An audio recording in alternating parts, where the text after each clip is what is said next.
Morning guys, good morning friends, good morning everyone. Nari na guys, pakita ko sa inyong milon nga gimpruningan ko sang Sabado. Subong Martes, lantawan nyo bala ko na nung resulta ya. Dasig pagtaas na. Amo na siling ko sa inyo nga kung kuhaan nyo da ang kilid dyan, saker. Tuyo nyo mapabunga sa babaw, kuhaan nyo da sa kilid. Gaang nutrients dira mapuko sa yang ministem na. Tanawan nyo bala, dasig magtaas. Daso na tama plano sa pagpabunga sa iya. Kung ano ta na. Ngara pa hinabilin to gani sige lang.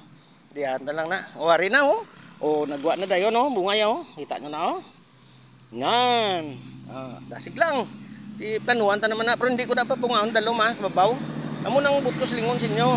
Dasig tama ang yang pagtaas. Hindi man plariya so kay may gagmay man gani Pero ariyo lang tawon nyo bla. Pertik laba na. May mga bunga na di. Gagmay pa. Pwede na posible katingon ko ni kay kapilap lang isang daon, isa, dua, tatlo, apat, lima, anom. Pwede na. Pwede na. Anom ka daon, pwede ta na mapabunga na. Amo na di ang amon sa bunga milon. Amo nang gusto ko nga i-share sa inyo sa ngaga. Ga pamutang si partner sang kuan mo. Sang amino ato na dalang guro ko to bridge kay marado ko na. Thank you for watching.